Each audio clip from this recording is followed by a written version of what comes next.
Yeah guys, good morning. I'm on the road again. I'm heading to the Victorian High Country.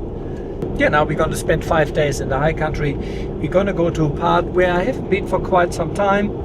The plan is to do McKillops, the staircase and so on, but have a relaxed trip, camp on the river, and yeah, just enjoy 5-6 days before I'm then heading overseas. We caught up with everyone in Jindabyne, so now on the trip is Kerry, Chop, Wayne, Adrian unfortunately couldn't make it. Hi Adrian. And yeah, myself, that's it. And now we heading out the Berry Way and looking for a nice campground, hopefully not too busy given it's a Friday now and it is late afternoon, and see what the day brings. Beautiful weather forecast is good as well. Yeah, the Berry Way, I haven't been in these neck of the woods here for a few years, but I reckon that's one of the most treacherous roads in Australia. Very narrow, cut in the cliff. At parts it's only single lane. You have a steep drop off, steep hill on the other side. Not a road I would like to reverse, especially not with a trailer. So certainly not a road where I would be towing on. I just lost my DJI Mini 3. I can't believe it. Another eagle strike.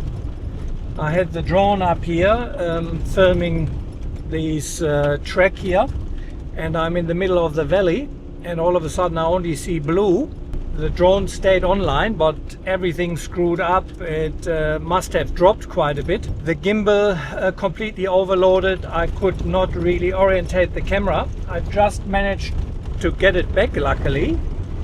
Landed it and had a look at it. The whole front part of the lens is ripped off, and the Mini on top of it has punch marks from the claws. The propellers are all good, so the Eagle is definitely all right because there's no blood on it, there's no damage on the propellers. I'm very surprised that the drone survived. The Eagle must have just given it a good thing with the claws and then let it go, because the drone dropped a bit, recovered, and I managed to fly it home. Fortunately, I just renewed my DJI Care 2 days ago, which I was umming and ahhing because the drone is a bit older. That is one drone out of action for the trip.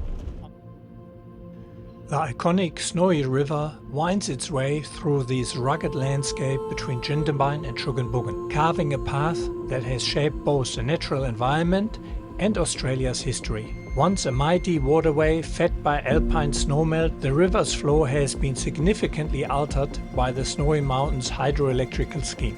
On the New South Wales side, recent changes have seen many riverside camp spots blocked off, with access now restricted to designated areas along the Berry Way. Fortunately, we discovered what is probably the best camp spot, a pristine campsite at the Pinch River Junction, where we decided to set up for the night. This peaceful spot, which we had all to ourselves, offers a perfect balance of accessibility and seclusion away from the more regulated areas upstream. Okay, so they can stay there. You already sorted out the spot? Yep. Perfect. Let's go. The plan for this trip is there's not going to be a single day without swimming. Yes, I agree too. Yeah, I've got my swimming buddy here, and let's find do a it. hole there. Yes. While the Pinch River is more modest than the nearby Snowy, we found an ideal spot to cool off, get washed and unwind just a short distance from our camp. For this particular trip, we set ourselves the mission of taking at least 3 refreshing dips daily in these crystal clear mountain waters. A challenge we were determined to keep up throughout our journey. Yeah, water is beautiful. Just right. Not too warm, not too cold. Wow. Very nice. Yeah guys, can't be bothered. So on-track meals, bean bolognese, and I make that with quinoa and white and red quinoa. Not sure how that's going to taste, but we shall find out. New EcoFlow Delta 3 Plus. As if you follow my videos, you know I love the Delta 2. I had that on many trips, and EcoFlow gave me now this Delta 3. We'll see how it goes. Good morning, guys. First morning Victorian High Country trip at the Pinch Campground, the Berry Way here, Victorian High Country. Great night, great first day, or really only 2 hours, except that I lost the DJI Mini, but thanks to Starlink, because we have no reception here, I've already ordered a replacement, and that should be home when I come home, so that I can take that to Europe with me. Yeah, Starlink working well.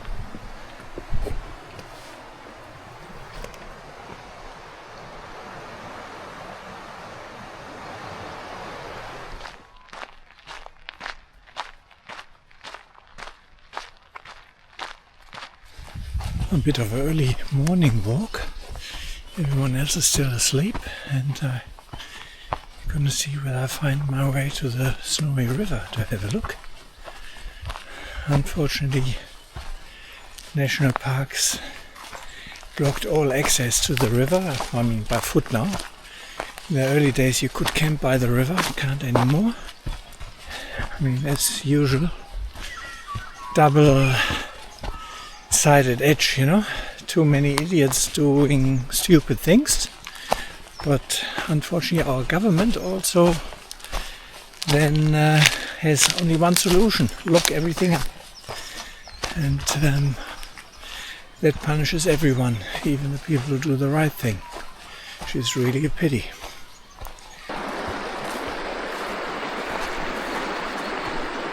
Should have taken my swimmers, I reckon.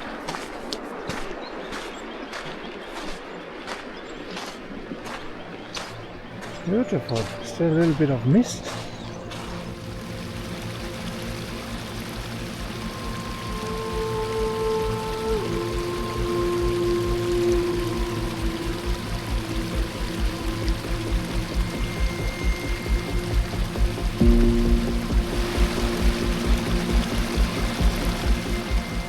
We hadn't aired down yet, so before we started the day, it was time for me to let the pressure down in the tires to make the ride a bit easier and also be prepared for whatever may come in the Victorian High Country. Yeah guys, rant for the day. I'm logging into Wiki Camps, which I'm using for years. I installed it on my Android tablet recently, so I logged in, I downloaded all the maps, and it must have updated again, because all of a sudden I can't do anything. I can't log in, I have no internet, so Wikicam became useless for me. I mean, I fortunately had Starlink. I logged into Starlink now, logged in both apps, and now it works again, but I didn't log out of the apps. I logged in not long ago because I updated everything and installed it new on the Android. And you can't have an app like this relying on internet to use it. I paid for the app. As I said, all the maps are downloaded, and it's ridiculous that you need internet to use that app pretty much if you ever logged out. Yeah, I'm not happy, Wikicamps. And Wikicamps is something I'm using for many years. Never had that issue. Yeah, hold on for a second. Let me have a quick look. But it looks like we get down here. A little bit rough, but nothing too crazy. Roger. Yeah, I think we're gonna be alright. Just follow down. Yeah, found a little track here which should lead us down to the snowy. We see, I mean, nothing is planned. If we find a good camp spot there, we may even stop there again and set up. It's a bit rough here, I have to say.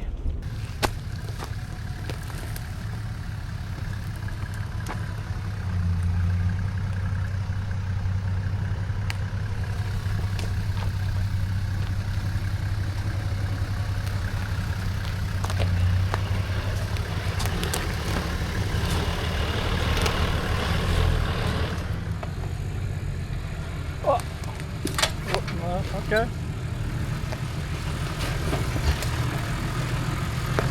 Flexing that 70. That's a nice little spot here. It's a coffee truck. Hey, how are you? Good. Can I have a skinny cappuccino? Yeah. Beat us to it. Yeah, we've camped at this spot before. I was thinking when I came down, I went, oh, I hope no one's in here. Yeah, this is a good spot. It's a bit early now anyway, but no, it's beautiful. Yeah. Coming down here, no one was down here. Everything empty, so I thought, oh, we have full choice. Checked out the first spot, but that wasn't that crash hot. Actually, it was nice, but the river access wasn't that good, and you had algae. And then another car comes down and gets the best spot here. But lovely people, we just went, had a quick swim and left him to it. But right next to the river access, yeah, beautiful spot.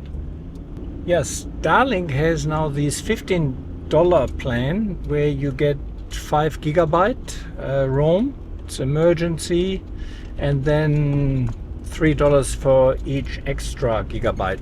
Given that I'm only on the road here now for 5 days and then I'm overseas, I signed up for that. That's actually not bad. You just got to keep in mind that Starlink, because all your devices see it as Wi-Fi, it sucks a lot of data. I yesterday switched it on. I made one post, over 1 GB of data use. But nevertheless, that is not a bad option, especially if you only want to use it for emergency communications or the likes.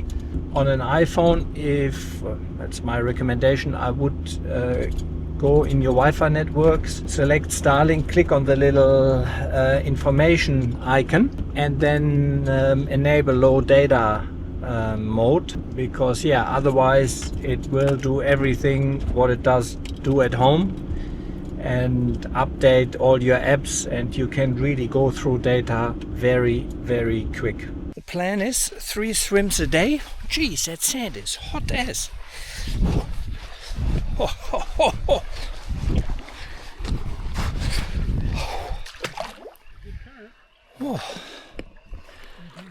Okay, that's swim number 2. We traced the snowy river until the trek terminated. Rather than retrace our steps, I spotted an alternative route on our return journey and directed us west onto a Sandy Creek track. What initially appeared to be a straightforward detour revealed itself as a double black diamond challenge. Despite my earlier jokes about double black diamond tracks in the high country, I genuinely hoped this one would be suitable for our group. Gotta love the Victorians. The track here at the bottom, all of a sudden double black diamond, very difficult, but a nice new sign. So that Sandy Creek track, so far nothing too crazy, few ruts, but that's it. So I primed my lockers just in case. I can flick them on with one go with the override switch, but so far no lockers needed here.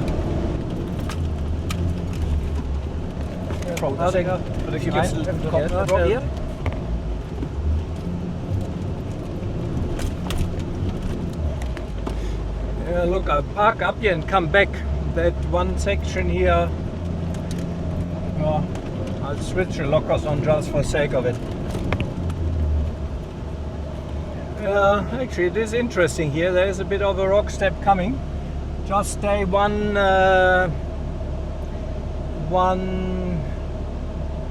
washout behind me here. I'm gonna have a look. This is Kerry coming up from the bottom to where I parked and inspected the track. Tell him to hold on. Oh, that could be actually interesting here.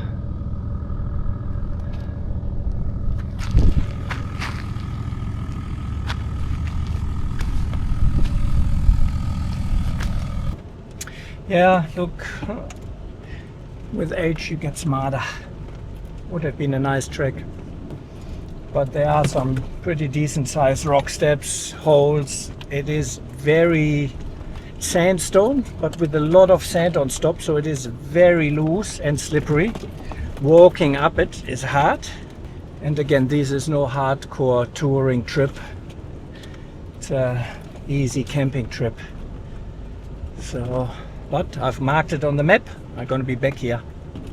And it is stinking hot now. Far too late. We have 2 o'clock now. It is, I don't know actually thermometer, but it is damn hot. End of the world track. Up there. We're taking a moment to appreciate Little Falls along McKillop's Bridge Road, a scenic cascade within the rugged Snowy River National Park. These falls are part of the landscape shaped by millennia of water carving through ancient rock formations. The area has historical significance dating back to the 1830s when pioneer George McKillop first crossed the Snowy River nearby. Our destination for tonight is Little River Campground, situated at the confluence where Little River meets the mighty Snowy. This remote spot, only accessible by 4-wheel drive, offers basic facilities but rewards visitors with pristine swimming holes and the distinctive soundtrack of 2 rivers joining forces. The perfect backdrop for our evening camp. Yeah, heading down to Little River Campground, 4-wheel drive only, no double black diamond. But yeah, nice track, pretty steep, a few ruts, reasonably long in. From memory there was a pretty nice campground, but again it has been many years, so we shall see. Can't wait for another swim in the Snowy because it is damn hot. We would easily have, well, I don't know, close to 40 I would think. Yeah, Little River Campground. Unfortunately the best spot is done, or is gone, someone there, so. Well, it's like Bondi Beach.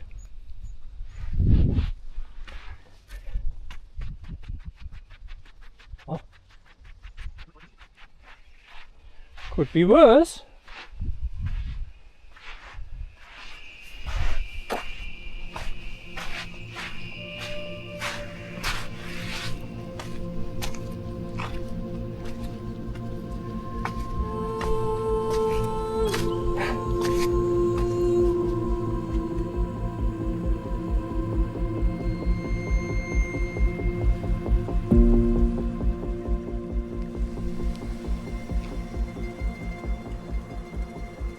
This concludes part 1. In the next episode, we navigate one of Australia's most treacherous roads to reach McKillop's Bridge, only to have our plans to drive the iconic Dedic track derailed by unexpected closures. I'll examine the growing issue of track access restrictions across the country and what it means for the 4-wheel drive community. Join me for episode 2 as we adapt our journey through the high country while confronting these challenges head on. So guys, thanks for watching. I hope you enjoyed the video. Please keep in mind this is a self-funded channel, so I would greatly appreciate if you could help me out by sharing, liking and subscribing. And if you can, please consider head over to Patreon or buy me a coffee, and with the equivalent of a cup of coffee or 2 per month, you can really help me making these videos. Thanks a lot for watching and see you along the tracks.